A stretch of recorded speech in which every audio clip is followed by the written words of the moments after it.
everyone, this is Shabnam here. Welcome back to my channel, The Counseling Corner. In my previous video, I have spoken about the mental health concern in children. I hope you have viewed it. If not, please do view it as the information is very important for every parent to be aware of. Today, I am going to talk about how important it is for us parents to be a positive role model for our children if we want to influence their future in a positive way. Now, who is a role model? Role model is someone whom we aspire to become like, someone whom we look upon for inspiration and motivation. So why don't we become that ultimate role model for our children? As you know, most of the time our children spend with us and they observe each and everything we speak and do. The way we carry ourselves, the way we dress, what sort of friends we mingle with, how we cope up with our emotions, how we deal with our problems, everything is observed by our child. The child tries to imitate us and the behavior gets incorporated into his behavior. So it is very important for us parents to behave in an appropriate manner in the presence of our child. Sometimes we try to inculcate so many moral values in our children. We tell them don't hurt others, don't speak lies, be polite, be respectful. As well as we have so many rules and regulations for children. Like don't watch TV while eating, brush your teeth before going to bed, don't be on mobile for such a long time. But have you ever reflected, are we following those moral values? Are we following those rules and regulations? Are these rules and regulations meant only for our children? Our children usually become what we are. So we must become what we want our children to become.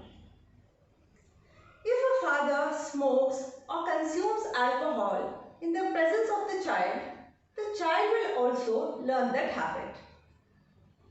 Now, for example, just take that there is a problem in the family and the child observes the parent losing their temper, abusing each other, blaming each other and resorting to violence. The child will also learn the same.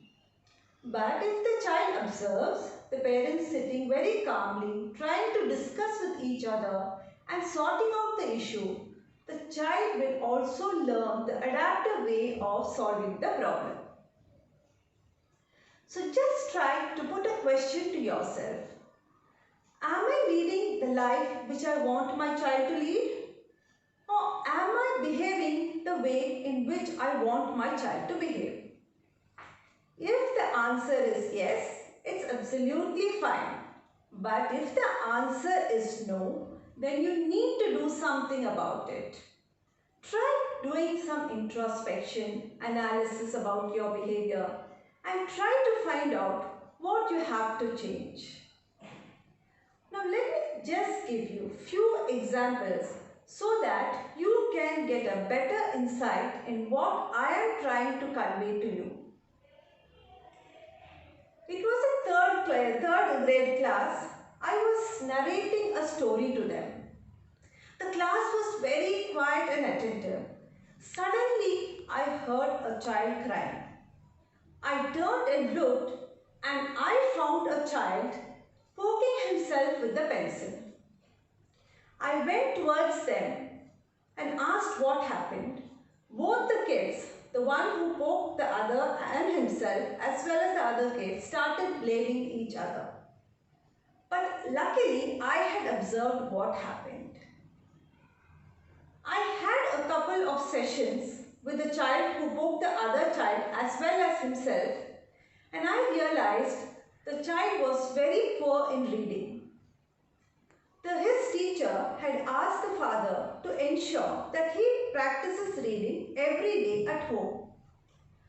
From that day on, the child was forced to sit and read for hours together. The very sad thing is he was reading everything wrong as there was no one to help him. Both his parents were not able to read.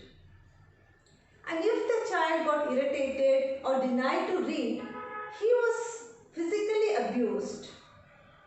I observed some cut marks and burnt marks in his leg.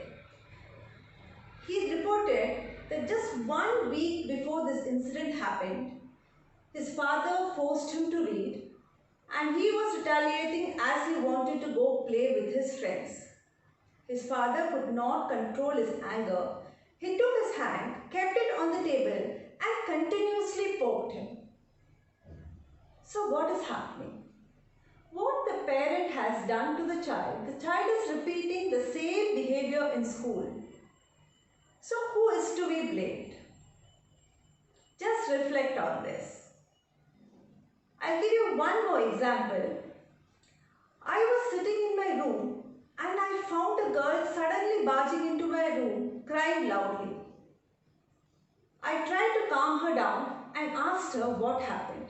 She said, "Ma'am, I have hit a boy very badly with my water bottle and now the children have gone to complain to the coordinator.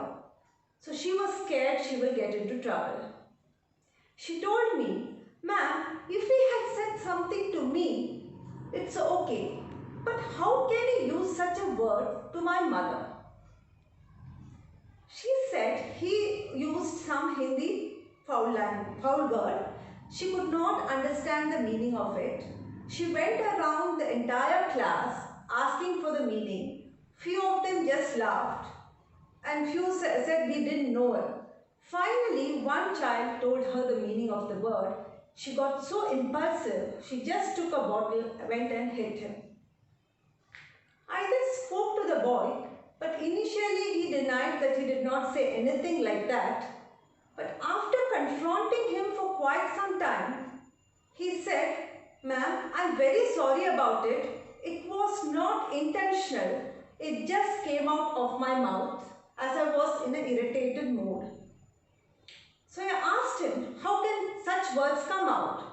He said, "When my father and mother fight, my father often uses this word. It got registered in mind and it suddenly came out." So please do reflect who has to transform. So why don't we transform ourselves into our best version for our children? You can be the best relationship role model for your children. If you share a healthy bond as parents, consider each other's views and respect each other, the child will develop a positive attitude towards marriage and relationship. But in case there is persistent conflict between y'all and you have a strained relationship, the child will develop a negative attitude towards marriage and relationship. All I have to say is, please try giving unconditional love for your child. Try to be supportive and guide him in the right direction so that the child will grow into an emotionally and mentally healthy child and will be able to face all the challenges in a positive manner and will be successful in his life. But in case the child lacks love and affection and is not guided properly, he might get into a wrong way and he might also grow into an emotionally and mentally a weak child and will be a failure in his life. So do think about it. Hope this information was useful to you and I request you to kindly inculcate it in your lives. Please do give me a thumbs up and subscribe to my channel. Most importantly, don't forget to hit the bell icon to get timely notification. Do comment down your views. Thank you.